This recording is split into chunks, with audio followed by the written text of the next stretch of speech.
Welcome, and thank you all for your support of the LakeWay Project.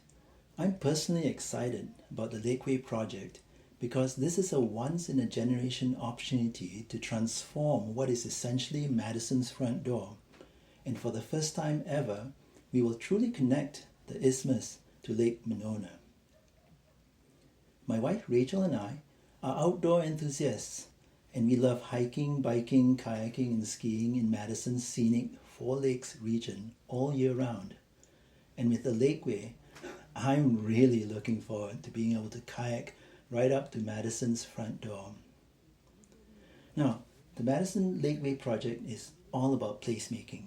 And here's the definition of placemaking, right? Placemaking is creating meaningful places for us to live, work, play, learn, flourish, and be our authentic selves in community.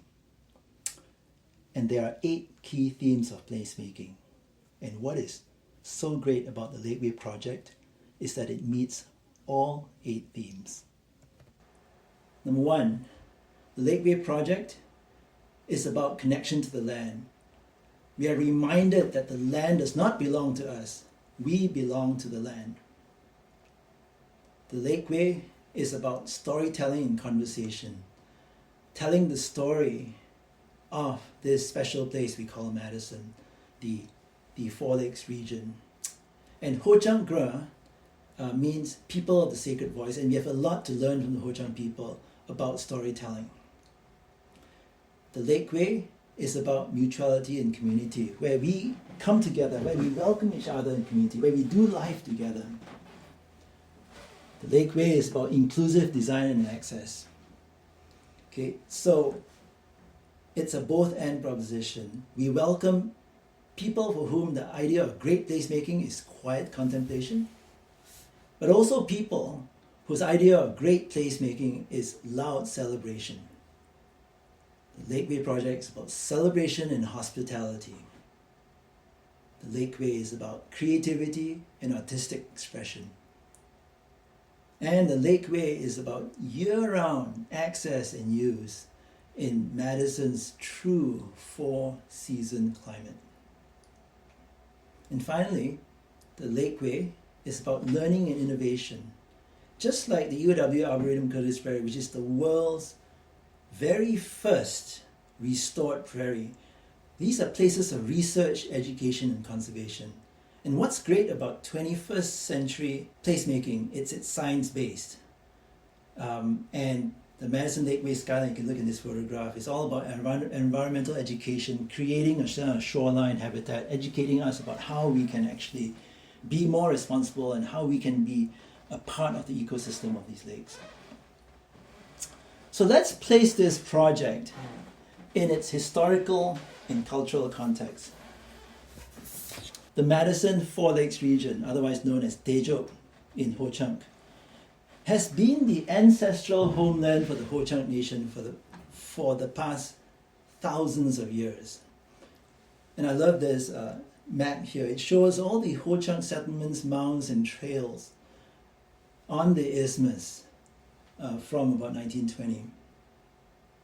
And then fast forward to 1893, when there was the World's Columbian Exposition in Chicago, which was essentially what launched the City Beautiful movement. And so this was a civic movement that elevated placemaking and the design of the public realm and really transformed many cities in the United States. And this movement inspired a whole generation of civic leaders and designers.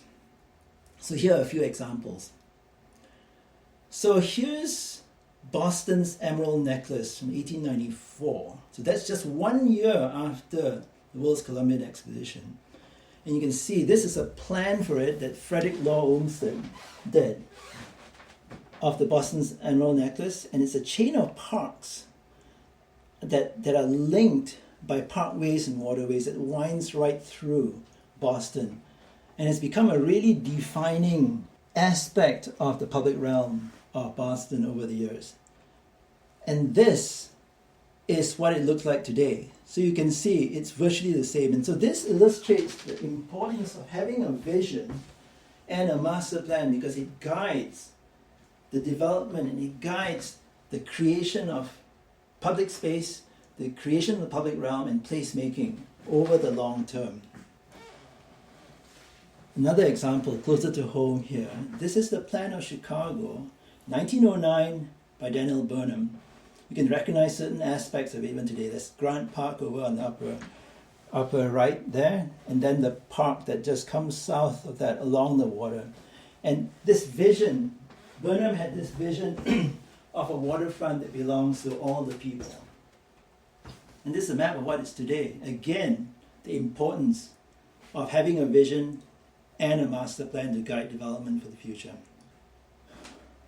The Madison Park and Pleasure Drive Association was another result of the City Beautiful movement. This was a really great example of civic engagement by a group of really concerned citizens and leaders, civic-minded folks.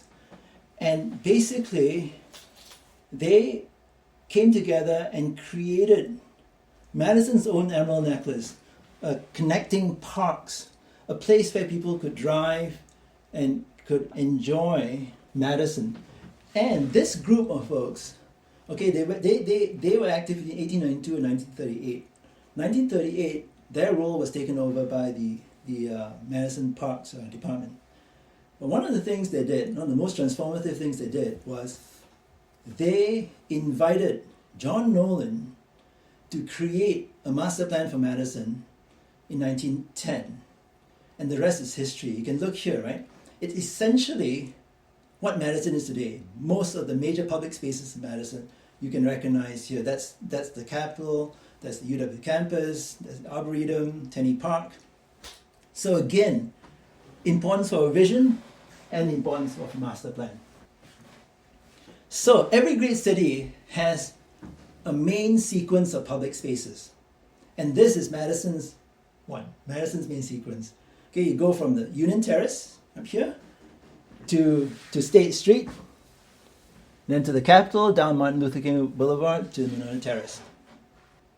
And here's an aerial view of it. You can see the Union Terrace down to down East Campus Mall, from State Street down to the Capitol, and then from the Capitol down to Monona Terrace.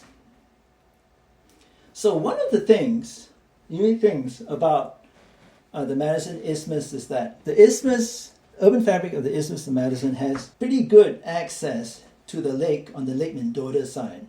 But it's got challenges on the Lake Monona side, as you can see here, right? You've got the Union Terrace here. Further down the way, you've got Edgewater, you've got the James Madison Park.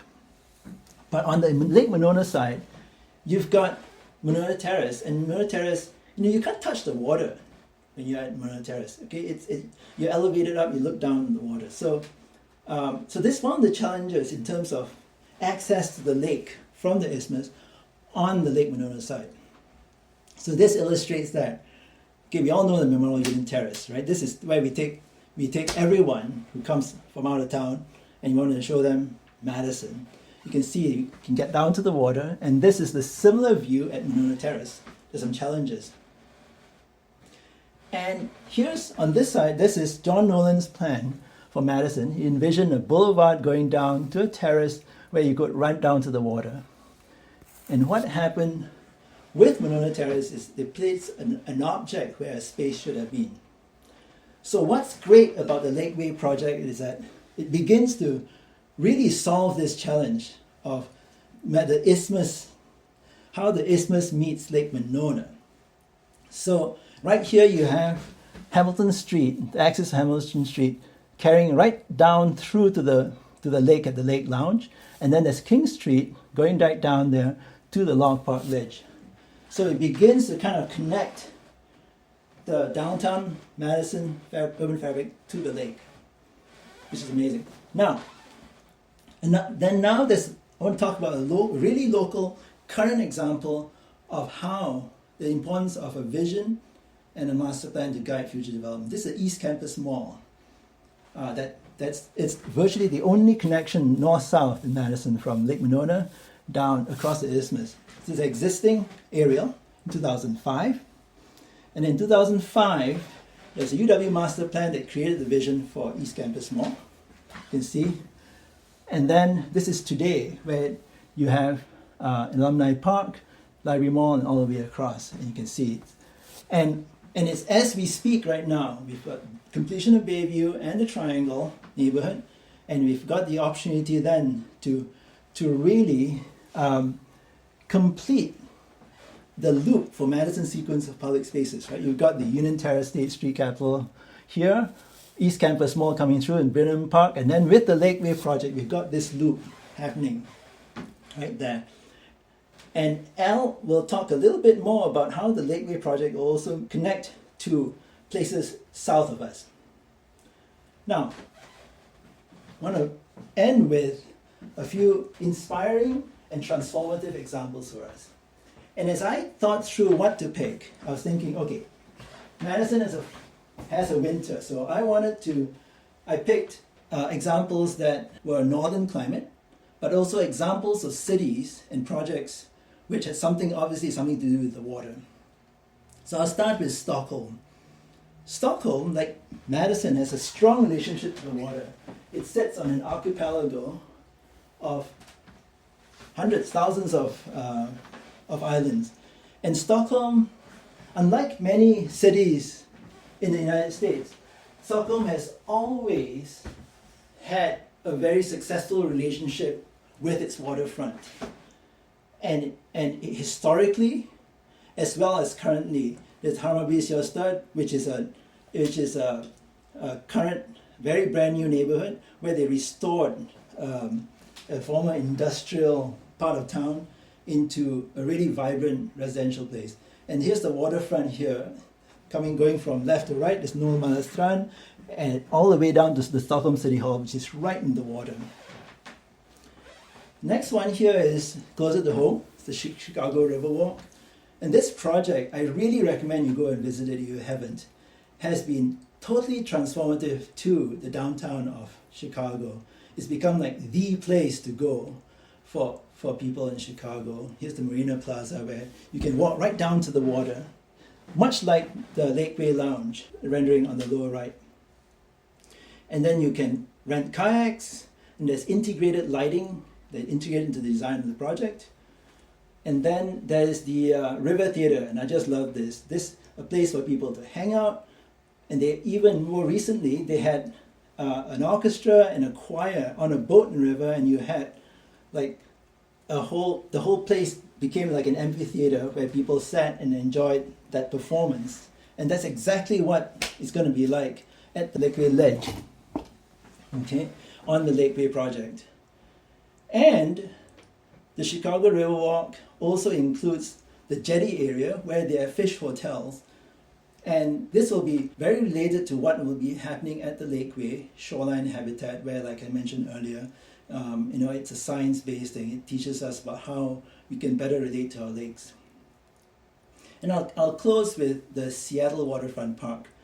Just like the Lakeway Project, this was many years in the making, and it was an amazing example of civic engagement and a public-private partnership to create what is a truly transformative project for the Seattle waterfront. So if you've been to Seattle, this is one part of it. I mean, it's a whole multi-block thing, and I just advise you to Google it, and better still just go visit it.